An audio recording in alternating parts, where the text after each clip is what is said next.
नमस्कार मित्रों, गणतंत्र दिवस क्यों मनाया जाता है? 26 नवंबर 1949 को हमारा संविधान बनके तैयार हो गया था। फिर इसको 26 जनवरी 1950 को क्यों लागू किया गया? स्वतंत्रता दिवस और गणतंत्र दिवस में क्या फ़र्क है? 26 जनवरी को राष्ट्रपति झंडे को फहराते हैं, तिरंगे झंडे को, जबकि 15 अगस्त को जो है प्रधानमंत्री ध्वजारोहण करते हैं। क्या फ़र्क है इन सब के बीच में, इस वीडियो में हम समझते हैं। हमारे साथ अगर आप पहली बार जुड़ रहे हैं तो हमारे चैनल को सब्सक्राइब कीजिएगा, लाइक कीजिएगा, फॉलो कीजिएगा। वीडियो अच्छा लगता है तो इसको आगे बढ़ा दीजिएगा। भारत का जो संविधान है वो लिखित संविधान दुनिया का सबसे बड़ा संविधान है, जो 2 साल 11 माह 18 दिन लगभग 3 साल में बनके तैयार हुआ। भारत का संविधान दुनिया के, चाहे वो ऑस्ट्रेलिया हो, रूस हो, फ्रांस हो, जर्मनी हो, जापान हो, अमेरिका हो, इन सब देशों के उनके संविधान की विशेषताओं को समझकर, परख कर और भारत की उस समय की वर्तमान स्थिति के अनुसार जो है इस संविधान का निर्माण किया गया। अब चूंकि संविधान 26 नवंबर 1949 को बनके तैयार हो गया था, लेकिन इसको 26 जनवरी 1950 को लागू क्यों किया गया, यह एक सवाल मन में उठता है। तो इसकी वजह है, दरअसल 1950 से 20 साल पहले 1929 में पंडित जवाहरलाल नेहरू ने लाहौर में एक अधिवेशन का आयोजन किया था और उस अधिवेशन का उद्देश्य था पूर्ण स्वराज की मांग।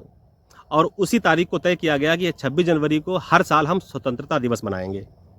और तब से लेकर, यानी 1930 से लेकर और 1947 तक लगातार 20 सालों से जो है स्वतंत्रता दिवस जो है वो 26 जनवरी को मनाया जाने लगा। लेकिन इधर 15 अगस्त 1947 को भारत जो है वो पूर्ण रूप से अंग्रेज़ों से जो है आधिकारिक तौर पर आज़ाद हो गया।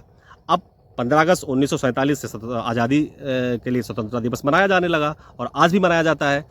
अब पंडित जवाहरलाल नेहरू के मन में एक बात खटक रही थी कि जिस तारीख ने पूर्ण स्वराज की अलख 20 सालों तक देशवासियों के दिल में जलाए रखी, उसको जो है जीवंत रखा, वह तारीख कहीं इतिहास के पन्नों से गायब ना हो जाए। यही वजह थी, पंडित जवाहरलाल नेहरू जी चाहते थे कि इस तारीख को एक सम्मान दिया जाए और इस दिन को यादगार बनाया जाए। यही वजह है कि 26 जनवरी 1950 को जो हमारा संविधान जो बनके तैयार हुआ, उसको जो है जो 26 नवंबर को बनके तैयार हुआ था, उसको 26 जनवरी 1950 को लागू कर दिया गया। संविधान है क्या? संविधान एक कानून और नियमों का एक समूह है जो केंद्र और राज्य सरकारों के बीच उनके संबंधों को परिभाषित करता है।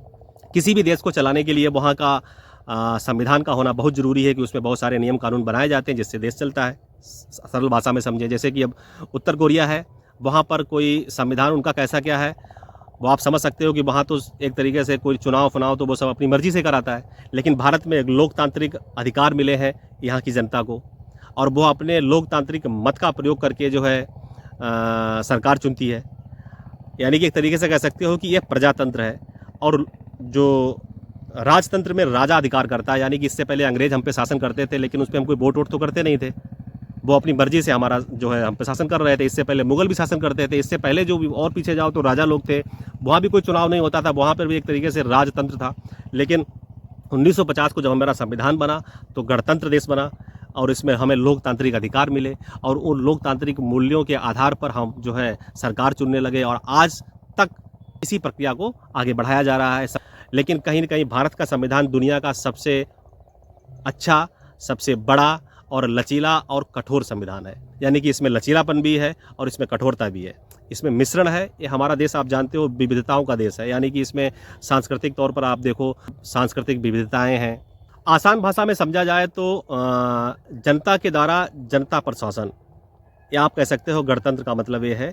मतलब कहीं न कहीं इसमें जनता तय करती है कि वो अपने जो है, जो उसके लोकतांत्रिक अधिकार है, उसका प्रयोग करके सरकार चुनती है और उसका शासन होता है। ना कि, यानी कि कह सकते हो कि जनता का ही जनता पर शासन होता है। या ऐसे कह सकते हो आप कि जब राजतंत्र का खात्मा होता है तभी जाके गणतंत्र शुरू होता है। आज के समय में भारत एक गणतंत्र देश है। दूसरी तरफ 26 जनवरी 1950 को हमारा संविधान लागू हुआ था और 26 जनवरी से तब से लेकर अब तक जो है राष्ट्रपति जो है झंडे को फहराते हैं। जबकि 15 अगस्त को हमारा देश आज़ाद हुआ था, उस दिन ध्वजारोहण किया जाता है। यानी कि झंडा फहराना और ध्वजारोहण दोनों में फ़र्क है।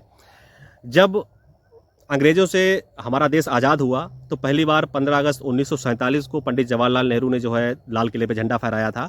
तो उस समय जो झंडा फहराने की विधि थी, मतलब झंडे को एक रस्सी से बांध के भारतीय तिरंगे को जो है रस्सी के थ्रू खींचा गया था और उसको ऊपर चढ़ाया गया था।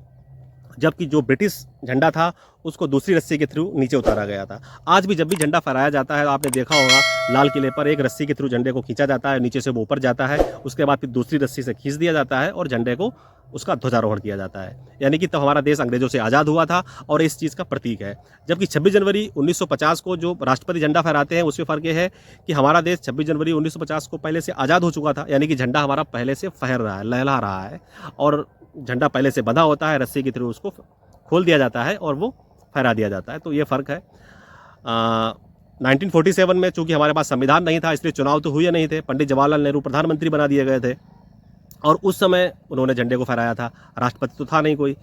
1947 के बाद 1950 26 जनवरी 1950 को जो है डॉक्टर राजेंद्र प्रसाद जी जो हमारे पहले राष्ट्रपति बने और उन्होंने झंडे को फहराया और तब से लेकर आज तक ये प्रक्रिया चालू है। हम सभी जो है 26 जनवरी को भी गणतंत्र दिवस मनाते हैं धूमधाम से, अपने संविधान लोकतांत्रिक अधिकारों का जो है हर्षोल्लास से जश्न मनाते हैं। तो वही आज़ादी का जश्न जो है हम 15 अगस्त को मनाते हैं और यही वजह है एक दिन झंडा ध्वजारोहण होता है, तो दिन झंडा फहराया जाता है। जानकारी को हमने बहुत सरल तरीके से बताने का प्रयास किया है। मिलते हैं अगले वीडियो में, तब तक के लिए धन्यवाद। जय हिंद, वंदे मातरम। गणतंत्र दिवस की आप सभी को बहुत बहुत बधाई, शुभकामनाएं। जय हिंद, जय भारत।